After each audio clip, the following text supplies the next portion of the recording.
Hello, hello! On se retrouve donc aujourd'hui pour un petit tutoriel préenregistré pour vous montrer un projet que je vous ai montré en live. Si vous vous souvenez bien, c'était un projet notamment lorsque nous avions fait la Pinwheel Tower Card. En général, c'est un projet qui se présente avec 4 panneaux et je vous ai présenté une version alternative surprise avec 6 panneaux que voici. Alors, je vais vous la montrer comme ceci. Du coup, moi, ça va me servir de soliflore tout simplement pour Noël.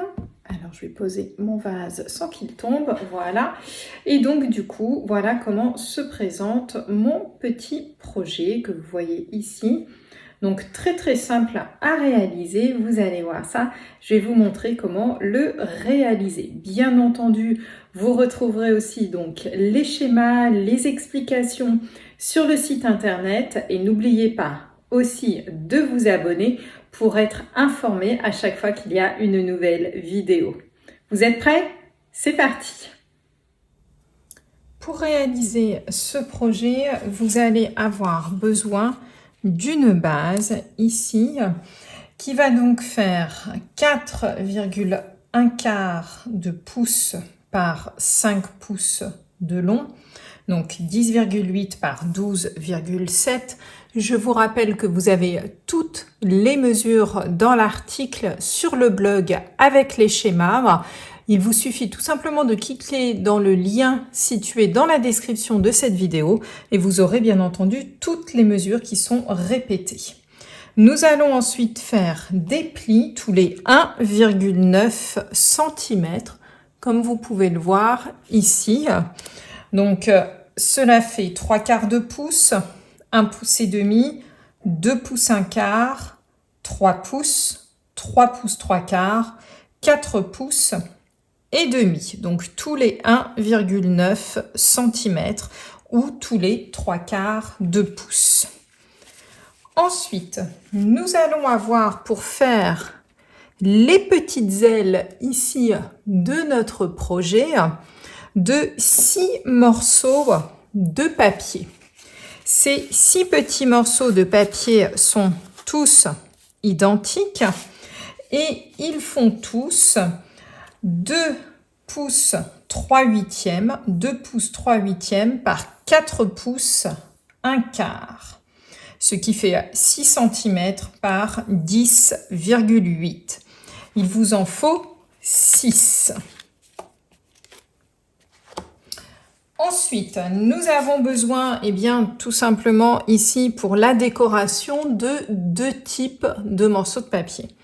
Les grands morceaux de papier ici sur la partie la plus large et ensuite des plus petits qui iront ici sur le retour des ailes. Commençons par les papiers les plus larges. Donc, comme nous avons 6 petites ailes, vous allez avoir besoin de 6 morceaux de papier. Ces morceaux de papier vont être légèrement plus petits donc que la base ici et ils vont faire 2 pouces 1/8, 2 pouces 1/8 par 4 de haut, ce qui fait 5,4 cm par 10,1 de haut. Et donc, il vous en faut 6. Et enfin, pour le retour des petites ailes, vous l'aurez compris, il nous faut aussi 6 morceaux de papier, bien entendu. Et pour cela, eux sont beaucoup plus petits, vous voyez, en largeur. Ils font 1 pouce 3/8, 1 pouce 3/8 par 4 pouces toujours, ce qui représente 3,5 cm par 10,1 cm. Maintenant que nous avons tout le matériel nécessaire, passons à la réalisation de la structure. La première étape, je vous invite vraiment à le faire avant de commencer à former votre structure, c'est coller vos grands papiers sur vos panneaux. Ce sera beaucoup plus simple de les coller en étant à plat que de les coller une fois la structure de notre projet montée. Vous savez combien parfois ça peut être difficile. Une fois que c'est fait, on va pouvoir mettre ça de côté. Et on va s'attarder maintenant à la partie ici centrale de notre projet. Alors, pour cela, on va donc travailler à partir de cette partie-ci. Vous vous souvenez, c'est celle sur laquelle nous avons fait nos plis. Et nous allons tout simplement former notre structure. Alors, je vous conseille de former tous vos plis. Donc, comme ceci. Et enfin, le dernier. Vous allez vous rendre compte très facilement qu'ici, il y a une partie qui est moins large que le reste. C'est celle notamment qui va nous servir pour coller notre structure et la maintenir. Alors, sur ce type de structure, je préfère travailler avec la colle. Il vous suffit tout simplement ensuite de venir ramener votre papier comme ceci et de bien l'encoller. Voilà.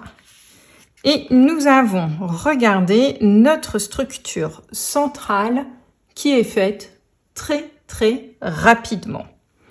Vous l'aurez compris, nous allons ensuite tout simplement venir coller ici nos différents panneaux en y allant tout simplement au fur et à mesure. Alors, regardez, ça va être très rapide. Je vais vous montrer les deux premiers.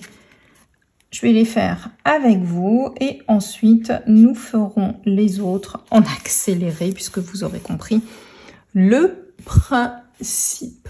Comme ceci, donc le premier panneau est fait. Il vous suffit ensuite de tourner tout autour de votre structure comme ceci pour venir coller vos différents panneaux. Voilà. Et on fait ça donc avec l'ensemble des 6 panneaux restants.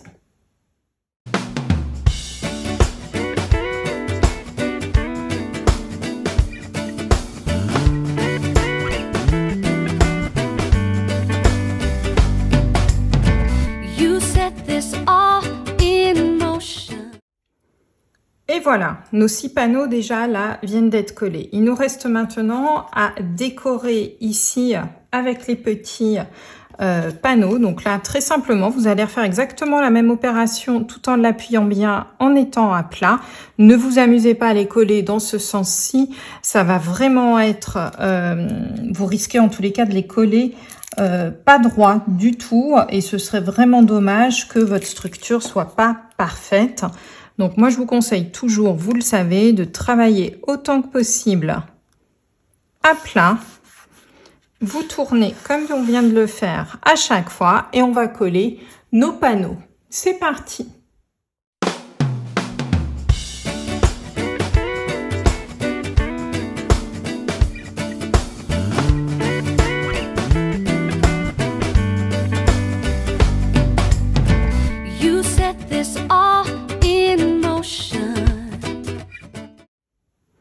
Et voilà, notre projet est presque terminé. Il nous reste maintenant à faire notre petite décoration. Mais vous le voyez, nous avons bien une Pinwheel Tower Card avec 6 panneaux cette fois-ci. Je finis la décoration et je vous montre ça tout de suite.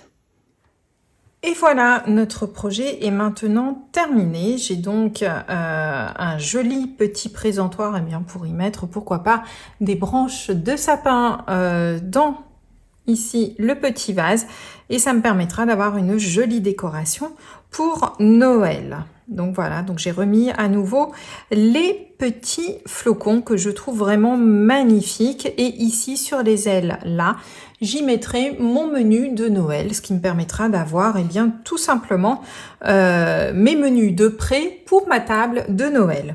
Petite astuce aussi dont je voulais vous parler avec ici donc les jolis flocons que nous avons en ce moment au catalogue.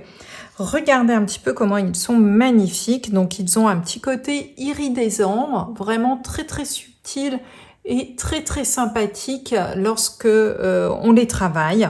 Et l'avantage, eh bien pour les coller avec nos mousses 3D. C'est vraiment très simple parce que regardez ici, le centre ici du petit flocon correspond tout juste à la taille de nos dimensionnels, donc les plus grands dimensionnels. Vous avez juste bien à le positionner et vous pouvez avoir ainsi des flocons en relief, et bien très simplement à l'aide de nos dimensionnels. Alors j'espère que ce petit tutoriel vous aura plu.